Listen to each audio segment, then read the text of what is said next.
Hello, my name is Sachin Makwana and also my YouTube channel name is Sachin Makwana. I am going to present you spellings of wild animals of part 2.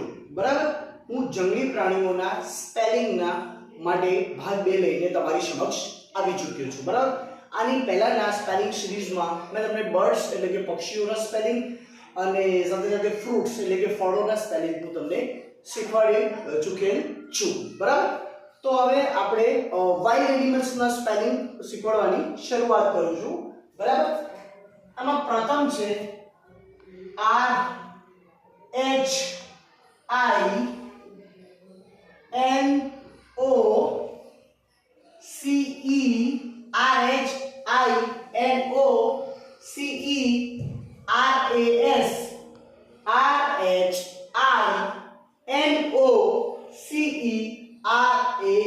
બેન ચાલુ રાખજો video. બરાબર,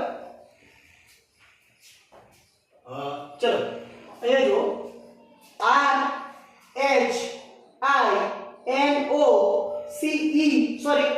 ROS આવશે અહીંયા OS. બરાબર, રાઇનોસોરસ. રાઇનોસોરસ એટલે શું થશે? ગેંડો. શું થશે? ગેંડો. ફરીથી કહું છું, સ્પેલિંગ બોલું છું, મારી સાથે તમે બોલી શકો છો. RHINOCERAS.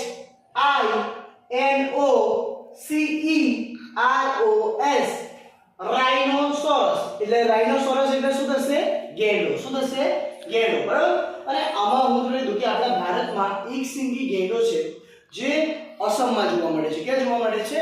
અસમમાં. બરાબર, અને મોટા ભાગના ગેંડા પછી આફ્રિકામાં છે. બરાબર, આ એક સિંગી ગેંડાઓને બચાવવા ખૂબ જ જરૂરી છે, નહીં તો પછી આ ગેંડાઓની પ્રજાતિ લુપ્તપ્રાય થવાના આરે છે. બરાબર, પછી બીજું જંગલી પ્રાણીમાં લઉં છું HYENA. ફરીથી બોલું છું સ્પેલિંગ HYENA. હાઈના. હાઈના એટલે શું થશે? જરક. શું થશે? જરક. જે હાઈના તો તમે મોટા ભાગે ડિસ્કવરીમાં જોયું જ હશે. બરાબર, જે લેપર્ડ ને એમનું ખાવાનું જૂટવીને ખાય છે. બરાબર, પછી ત્રીજો જંગલી પ્રાણીઓમાં લઉં છું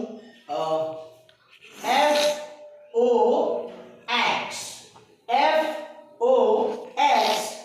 ફોક્સ. ફોક્સ એટલે શું થશે? શિયાળ. શું થશે? શિયાળ. બરાબર, શિયાળ તો તમને ખબર જ હશે. બરાબર, નાનપણથી આપણે શિયાળની વાર્તાઓ સાંભળતા આવ્યા છે અને દાદી દાદા જોડે અને ટીચર સાથે પણ વાર્તાઓ સાંભળતા આવ્યા છે. બરાબર, પછી ચોથો સ્પેલિંગ લઉં છું RABBIT.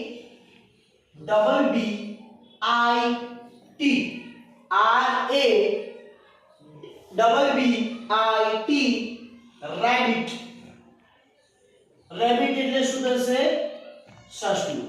હવે મને ખબર છે ઘણા લોકો એવું કહે છે કે સર આ રેબિટ એટલે કે સસલું તો કે ડોમેસ્ટિક એટલે કે ઘરે રાખી શકાય છે, જંગલી નથી. પરંતુ હા, એમાં તો હાથી બી જંગલી પ્રાણીઓમાં આવે છે, તો પણ હાથીનો મનુષ્ય રાખતા હોય છે. બરાબર, અને સસલાની અલગ અલગ જાત આવે છે. જે ઘરે રાખીએ છીએ ને એ અલગ પ્રકારના સસલા હોય છે, અને મેદાની સસલા અને રેગિસ્તાન વિસ્તારના સસલા એ અલગ હોય છે. બરાબર, એટલે ને તો પછી ટાઈગર, લાયન, પછી બિયર એટલે કે રીંછ ને બધા જંગલી પ્રાણીઓ જ છે. તો પણ સર્કસમાં અત્યારે તો એમનો ઉપયોગ બહુ ઓછો થઈ ગયો છે, પરંતુ સર્કસમાં એમનો ઉપયોગ પહેલા થતો જ હતો. બરાબર, હે. પછી પાંચમું છે ZEBRA. ફરીથી બોલું છું ZEBRA. ઝીબ્રા. ઝીબ્રા એટલે શું થશે? આપણે લોકો ઝીબ્રા જ કહીએ છે, કાં તો વાઇલ્ડ લાઈફમાં ઇંગ્લિશ સેક્શનમાં ઝેબ્રા કહી દેતા હોય છે. બરાબર, પરંતુ આપણે ગુજરાતીમાં તો ઝીબ્રા કહીએ છીએ. તમે જોયેલું, ઝીબ્રા બી જોયેલું જ હશે કે બ્લેક કે વ્હાઇટ કલરનું અને બ્લેક કલરના પટ્ટા એની ઉપર હોય છે. મોટા ભાગે આફ્રિકામાં વધારે જોવા મળે છે, અને ચીતા, લેપર્ડ અને લાયન એમનો શિકાર કરતા હોય છે. બરાબર, પછી છઠ્ઠું છે DEER, બરાબર, DEER, ડિયર. આમ કાં તો આમ જે રીતે તમે લખતા હોય ગુજરાતીમાં, બરાબર. ડિયર એટલે શું થશે? હરણ. શું થશે? હરણ. બરાબર. હરણ તો હવે બધાને ખબર જ હશે, મોટા ભાગે હરણમાં પણ અલગ અલગ પ્રકારની પ્રજાતિ આપી હોય છે, બરાબર. પછી સાતમું લઈ લઉં છું, WOLF, સ્પેલિંગ બોલું છું, WOLF, વુલ્ફ. વુલ્ફ એટલે શું થશે? વરુ. શું થશે? વરુ. બરાબર. ફરીથી હું આ બધા સ્પેલિંગ એકવાર બોલું છું, ધ્યાનથી સાંભળજો, બરાબર. જો RHI, જો ફરીથી બોલું છું, ધ્યાન રાખજો,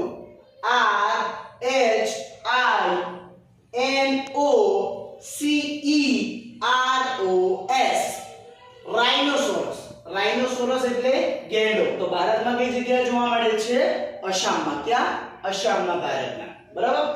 પછી HYENA, હાઈના. હાઈના એટલે શું થશે? જરખ. શું થશે? જરખ. બરાબર. મેં તમને કીધું એમ આ મોટા ભાગે શિકાર પણ ઝુંડમાં રહે છે, જરખનું ઝુંડ હોય છે અને શિકાર પણ કરીને ખાય છે. અને મોટા લેપર્ડ એટલે કે દીપડા, ચીતા, આફ્રિકામાં એ લોકો જોડે એમનું ખોરાક જે એમને શિકાર કરેલો હોય છે એ પડાવી લે છે, બરાબર. પછી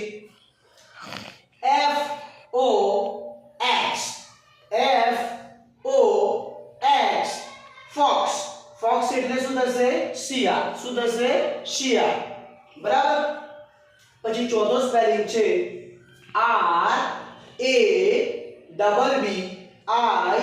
RABBIT, બરાબર. રેબિટ. રેબિટ એટલે શું થશે? સસલું. બરાબર. સસલામાં પણ મેં તમને જેમ કહ્યું એમ આ ડોમેસ્ટિક સસલું નથી. આ સસલામાં અમુક લોકો ડોમેસ્ટિક રીતે પણ રાખે છે અને અમુક પ્રકારના જે મેદાની પ્રદેશમાં, રેગિસ્તાની પ્રદેશમાં વાઇલ્ડ લાઈફ રીતે સસલાઓ હોય છે, જેનો પક્ષીઓ અને મોટા ભાગના જે પશુઓ હોય છે, શિયાળ ને એ બધા શિકાર કરતા હોય છે. પછી છે ZEBRA, ફરીથી બોલું છું, ZEBRA, ઝીબ્રા. ઝીબ્રા એટલે શું થશે?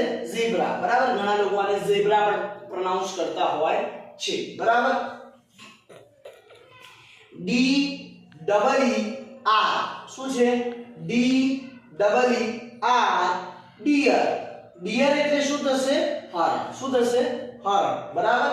પછી છે WOLF, ફરીથી સ્પેલિંગ બોલું છું, WOLF, વુલ્ફ. વુલ્ફ એટલે શું થશે? વરુ. શું થશે? વરુ.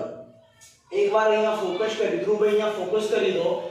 આ 7 સ્પેલિંગ, બરાબર, તમારે શું કરવાનું છે કે 5 વાર તમારે લખી દેવાના છે, બરાબર. પછી મોઢે કરવા પ્રયત્ન કરવાનું છે. તો પણ 5 વાર પણ જો સ્પેલિંગ હું તમને જો 5 વાર લખ્યા બાદ પણ મોઢે ન થાય તો તમારે 10 વાર લખી પણ મોઢે કરવા પ્રયત્ન કરવાનો છે, બરાબર. એકવાર ફરીથી કહું છું, અહીંયા જોઈ લેજો, બરાબર. આ પ્રમાણે આ સ્પેલિંગ છે અને સ્પેલિંગ, અને પછી તમારે આ સ્પેલિંગનો વિડિયો જોઈને એક કામ કરવાનું છે કે આ બધા સ્પેલિંગ્સ એકવાર લખીને યાદ કરીને મોઢે એકવાર કમેન્ટ સેક્શનમાં લખવાનો છે, બરાબર. અને જેથી કરીને જો તમને મારો આ વિડિયો પસંદ આવ્યો હોય તો મારી YouTube ચેનલ સચિન મકવાણા જે નામ છે એ ચેનલને સબસ્ક્રાઇબ કરી દેજો. અને આ વિડિયો જો વધુ પસંદ આવ્યો તો લાઈક કરજો અને તમારા મિત્રો સાથે શેર કરજો, બરાબર. અને આવનારા સમયમાં હું હજુ પણ સ્પેલિંગ સિરીઝ અને સાથે સાથે ઘણા બધા બીજા રસપ્રદ વિડિયો લાવવા માટે પૂરતી કોશિશ કરીશ, બરાબર. અને સાથે સાથે જો તમારો સપોર્ટ મળતો રહેશે તો ચેનલ સાથે ગ્રો કરીશું, બરાબર. Thank you. મારો વિડિયો જોવા માટે તમારો આભાર.